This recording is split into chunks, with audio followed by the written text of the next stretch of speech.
Hello, welcome to the weather update. It's 9:30 on September 22nd, 2022, and yes, we had some rain today.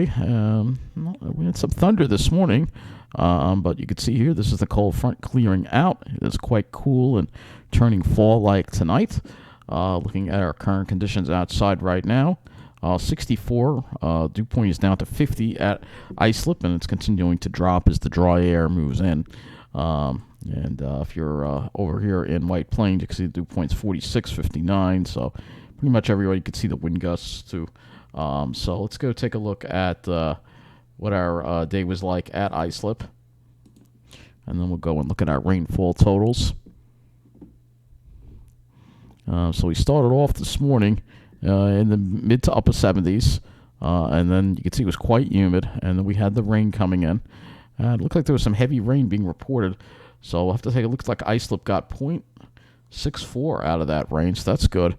But you can see how the temperatures dropped quickly by the afternoon into the 60s, and we never made it up to 70 again. Quite a cool down this evening, and it's going to continue to turn cooler as the evening goes on.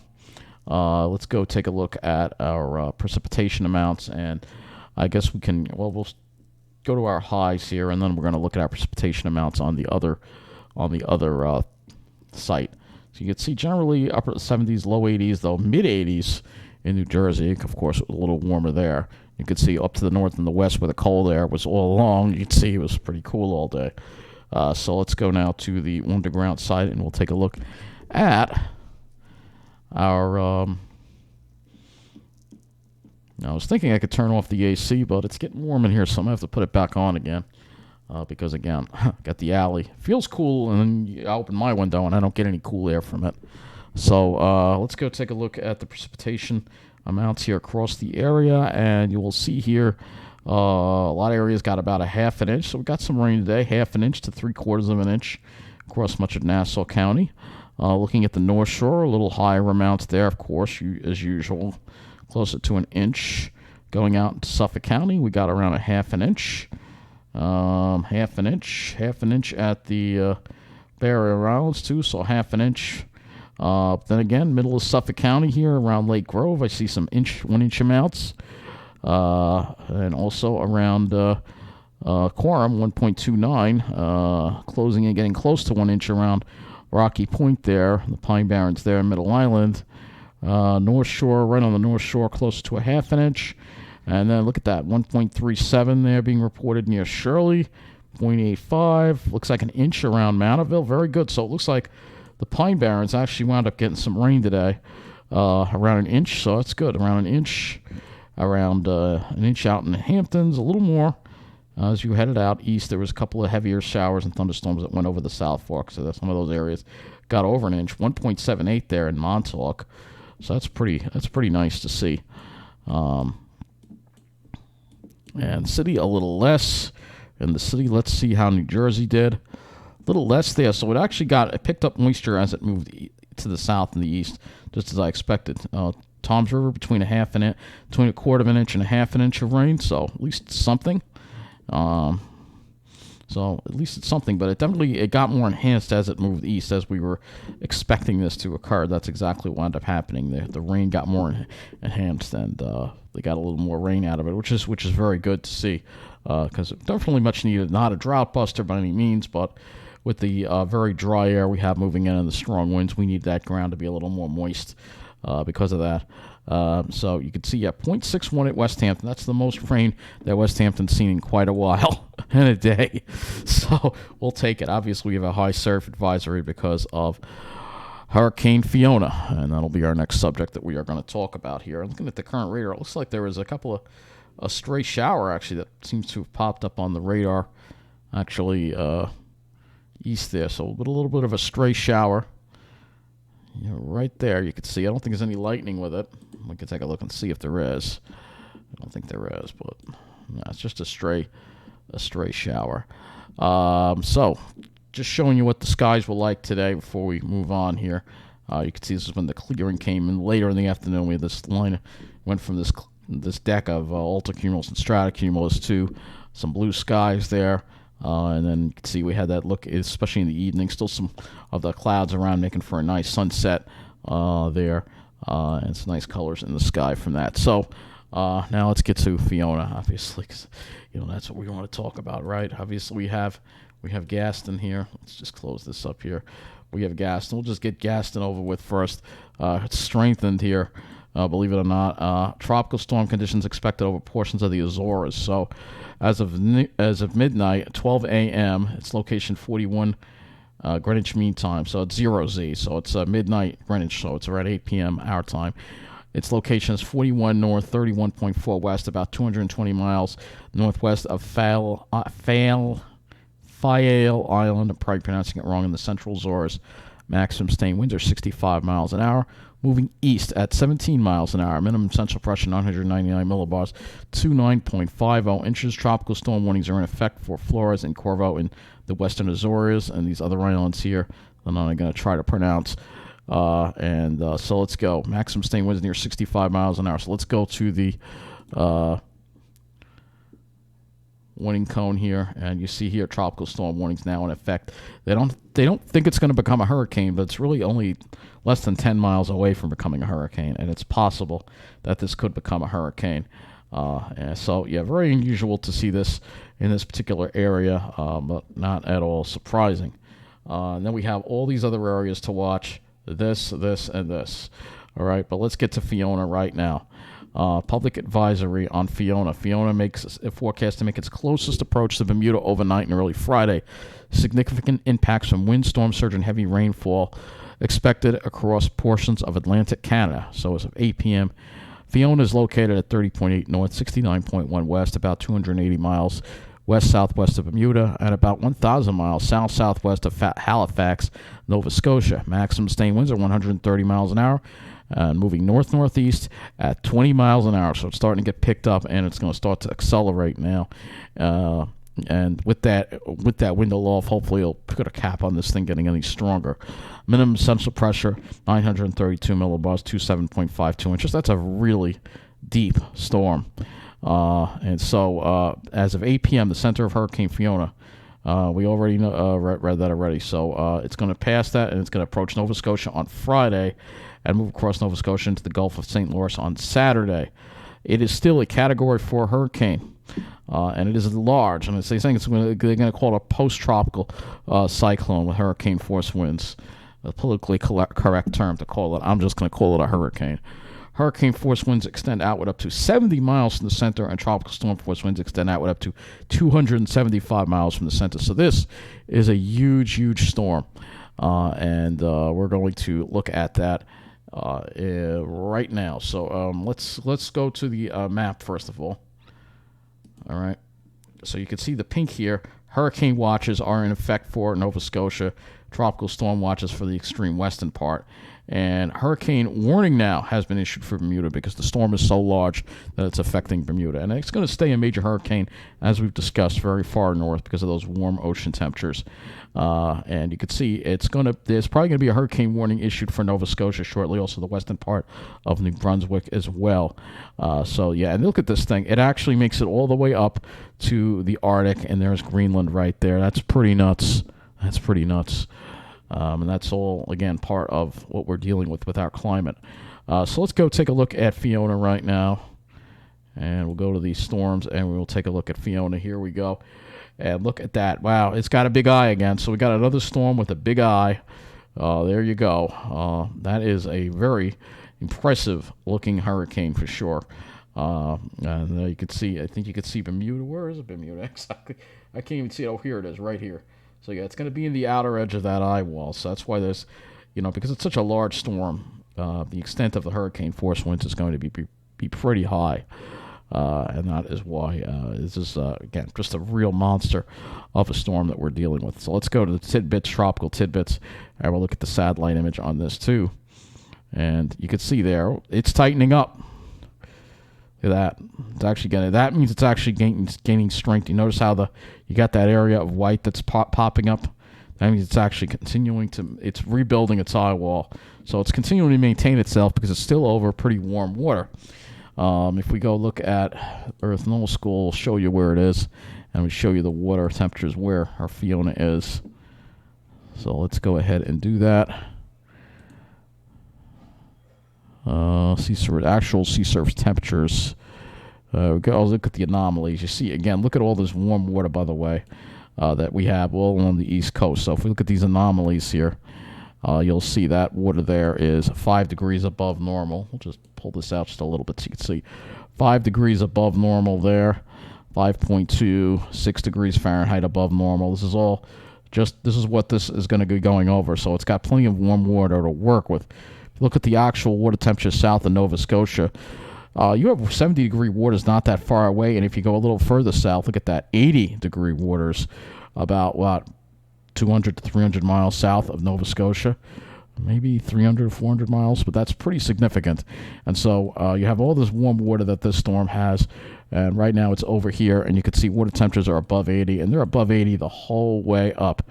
And that's the point I want to make, is that this thing isn't going to weaken anytime soon. And that's going to mean a real disastrous impact for Nova Scotia, as we've spoken about. It looks like it's heading for Nova Scotia at this point. So let's go back to this. To the tidbits loop here, and again, that's really impressive. So let's go take a look at the spaghetti models, and you'll see here that it fortunately looks like it's taking it maybe over the end of Nova Scotia. So if it takes it over this end here, if it goes between the islands, hopefully the worst will be avoided. But you got to remember, it's going to be a large storm, and New Brunswick may still have to worry because they're going to be on the east side of it, and this thing is still going to be have some kind of identity. Look at how far north that is. That's Greenland over there. I don't think I've ever seen this before. So this is exactly the kind of stuff that we're getting into now in the new climate normal. The new normal that really we should all be talking about, not that other new normal you see on that other TV station. GEFS ensembles. There you go. So it looks like it's shifted a little more to the east again. If it could shoot between the two islands, maybe the worst can be avoided. Clearly not out of the woods yet. Intensity guidance, it's probably going to stay a major hurricane for another 1 to 2 days, and then I think by Friday we'll start seeing some weakening. But by the time this thing makes landfall, it could still be as strong as a Category 2 or 3 hurricane as it hits Nova Scotia. So that is something to really see for sure. Very, very, very unusual. This is a record-breaking type of situation that we've never seen before. So let's now go and look at Gaston for a minute. I'll look at some of these other storms. I'm really not too concerned with them. There's Gaston. There's the islands. It is very unusual to see. But Fiona right now is the real monster that we have to talk about. So let's go to the models now. And there's Fiona right there. And you'll see, again, here, fortunately for us, we have this big, beautiful high-pressure system that's going to bring us some nice weather. However, the gradient between that high and Fiona will keep a strong northwest to northwest wind in place tomorrow. And that's why I'm glad we got that rain, because if we didn't, the ground would be very dry, and we'd have to worry about brush fires. But I think we'll be all right with that. But you can see Fiona off to the right there. But for us, this high builds in, gives us beautiful weather Friday, Saturday, and then Sunday we start getting into that return flow when things start warming up. All right. So let's take a little closer look at the Atlantic Canada models here, because this is what we want to talk about is Fiona. And we'll take a look at this on this model here, and you'll see again, it looks like it's taking a little further to the east. So I think Halifax is somewhere over here, so Halifax we can get the brunt, but I think there's another city over here that would wind up getting the brunt of this. And like I said, this is a major, major hurricane here coming in, and it's they're saying, oh, it's going to be post-tropical. I think it's still going to have tropical characteristics. I know that people don't realize that we're going to have hurricanes now in Atlantic Canada. This is part of what we're going to see now as part of climate change. All right. And you see here's the low, and it's just really intense, and it's not really moving that quick. You notice it sort of puts on the brakes a little bit as it gets in, then it kind of makes a turn off to the northeast, a little bit of a jog toward New Brunswick there, and then kind of out over the water again. So yeah, this is pretty crazy stuff. And if we look at the wind field again with this, let's go. We are looking right now at the GFS, so let's go to the wind field here. I mean, this is incredible. Look at that. Purples. I've never seen that before. That is incredible. That is something I've never seen before. All right. And of course, the potential for lots of rain with this as well. if we were to look at the amount of precipitation that would be falling from this total accumulated precip, you'll see here the whole of the island is going to see at least, they go by centimeters here, but I'm assuming the shading is the same, at least 3 inches or more of rain, perhaps 5, or locally over 5 inches in certain spots, and I wouldn't even put it past to see some areas get up to 10 inches of rain from this. So that is what you're going to be dealing with. It's going to be pretty crazy, and it's going to bring in some real high humidity air too up there as well. So if we go and look at that, we don't have the dew points available on this. Oh, I can't show you that. Well, we do have the temperatures, so we can show you the warmth that's going to be streaming in here, that it's going to bring up and pull up into the Arctic. So that's something to think about as well. That's not good. We talk about in terms of ice melt and stuff like that. So that's one of the models. Now it's going to be starting to get in the range of some of the other models that we have. I think we also have the FV. No, we don't have the FV3 for that area. It might be getting into range of the NAM12, but let's see. The NAM12 does it do Southeast Canada? I think it does. So let's see. We have the 18Z NAM12. Let's see if it will show it or not. Let's see. Where's the NAM12? So it's a little bit of a higher resolution model, but look at how tightly packed those isobars are. That's going to be a tremendous amount of wind that you're going to have. So, yeah, this is going to be pretty intense. And if we were to look at the NAM and the winds as well on this, yeah, that's really intense winds right there. 100-plus mile-an-hour winds coming in there at the beaches. And the storm surges are going to be really just incredible. So it's going to be major disaster. But let's focus on our weather. We'll go back to the GFS now, and we'll go and look at our air mass. And for us, luckily, it's going to be pretty quiet. So we just have very strong northwest winds. Dew points will be dropping. Especially by morning, the dew points are going to be in the 30s. It's going to be really driving some dew points possibly below freezing. Strong northwest winds. Very breezy conditions. Those breezy conditions continue a little bit on Saturday with the northwest wind, keeps the low humidity in place. And then as we get towards Sunday, you'll start seeing that southwest flow, an increase in humidity and air temperatures. So let's go and look at the actual air temperatures here. By morning, we will probably be in the low 50s, upper 40s. It's going to be pretty chilly. And then for tomorrow, highs around 60 on Long Island. It's going to struggle to reach the low 60s. If you're in Jersey, you might make it to the mid 60s. And then overnight tomorrow night, it's going to be the wind is going to stay up, so I don't think we're going to get that radiational cooling, but we're still going to probably drop into the 40s and low 50s. And then for Saturday, a little bit warmer, upper 60s. And then as we get towards Sunday, now we'll start seeing, it's showing the temperature's not rising as much, probably because there'll be cloud cover. So if we go here, you'd see it has a lot more clouds for Sunday. For Friday, you'll see mostly sunny skies across the area. And then for Saturday, you'll see that cirrus kind of increase. We can use the RGM here. So here's the RGM for tomorrow, RGM modeling. You can see some clouds hanging out over the east end of Long Island, perhaps breaking up by later in the afternoon. As far as the rest of the area is clear for Saturday, we'll probably see plenty of sunshine. It's dialing back on the cirrus. Probably with the Fiona over here, it's going to tend to keep the cirrus away and have dry air aloft. So I think we'll have some nice skies on Saturday, too. It's Sunday that we'll be dealing with more of the clouds. So I think that'll wrap this. This will wrap up this part of the weather update. But I want to get back to Fiona because that's going to be the big story right now. So I want to look at a few more models. Let's go to the windy.com site. And again, this is Fiona right here. You see it right here. So we'll track it on the windy.com site, which is based on the European model. They get a close shave in Bermuda. But you see this thing holds its strength. Here we go, holding its strength. Here we go. It's actually getting stronger. That area of strong winds is getting larger. And this is still keeping it a Category 3 to 4 hurricane, even this far north, which is incredible. And that's all, again, due to those warm waters. And like I said, it's not until it gets up within about 100 miles of Nova Scotia that the water temperatures drop below 75 or so. So you still have very warm water temperatures there you go. Still very strong winds coming in to Nova Scotia. Saturday, you could see here, it gets Sydney that would probably wind up getting hit very hard. And you can see the eye kind of going in between there.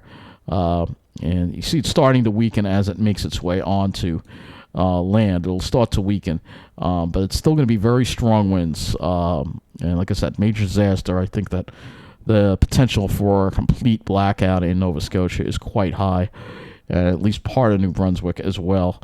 With such strong winds, and again, this track could change as it always does. Sometimes, the change, 150, 100 miles is going to make a big difference. But look at that. That is really intense. The European obviously being worse than the GFS in that regard. GFS still giving this major disaster here. This is, again, the GFS, and you'll still see, look out on the right side, south at 90. All right, when I go to the European, it's more intense in this one area. You have literally over 100-mile-an-hour winds, and these winds will be sustained winds. If I throw the gusts in here, it gets even worse than that. So, yeah, that's just terrifying, all right? That is just terrifying, and that would affect a large part. Sydney and Nova Scotia, I think that whole city should be evacuated at this point. Well, we'll have to see what happens. I think the whole island should be evacuated at this point. I don't know how feasible it is because I don't know how many people live on Nova Scotia, if it's lightly populated or it's heavily populated or not. But it's going to be a real mess. There's going to be a lot of coastal flooding, and that'll be the next thing we'll look at is the waves, obviously. Looking at these waves, it's incredible how big these waves are going to get. And we'll be seeing some effects of that here, too, as well, with swells as well. But the worst of it is going to be, and again, let's look at Bermuda now, because Bermuda is going to get a close shave tonight. You can see here, look at that, nearly 50-foot waves here. And if you're out over the ocean here, 18-foot waves. So it's going to be rough once you get out over the ocean, offshore here.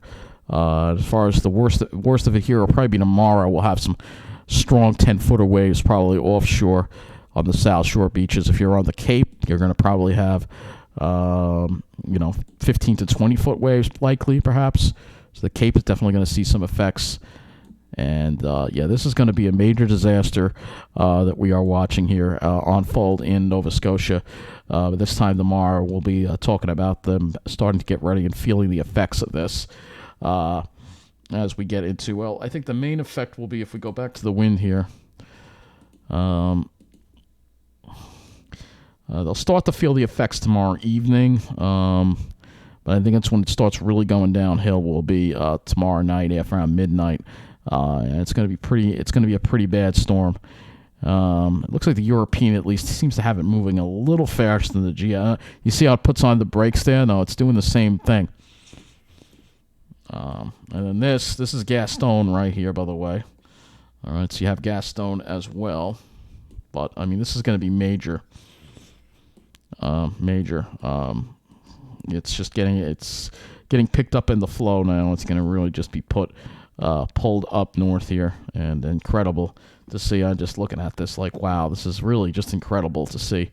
I've never seen anything like this before. Again, look at how strong this thing is this far north. I mean, it's at the same latitude as we are. And look at it. It's a Cat 3, or maybe even a Cat 4. There's only one of the Cat 3 it was the Hurricane 38, which yesterday, by the way, was the anniversary, I believe, of it. That was the only of the Cat 3 to hit our area. So very, very unusual to see this. And yeah, really just frightening I feel for the folks in Nova Scotia. They're going to be dealing with a major disaster on their hands with this storm here. And like I said, the potential for an island-wide power outage, major storm surge flooding, lots of downed trees, perhaps structural damage from those high winds, all likely in Nova Scotia. And we pray for everybody in Nova Scotia and Atlantic Canada as they get ready to deal with this major disaster that is going to be unfolding. So I think that's going to wrap up this weather update. And again, this is Monster Hurricane Fiona now taking aim at Nova Scotia. And honestly, and the hurricane warning probably will be up by tomorrow morning for Nova Scotia. It would probably be prudent that that's issued pretty shortly, I think. So that's going to wrap up this weather update. Thank you for watching.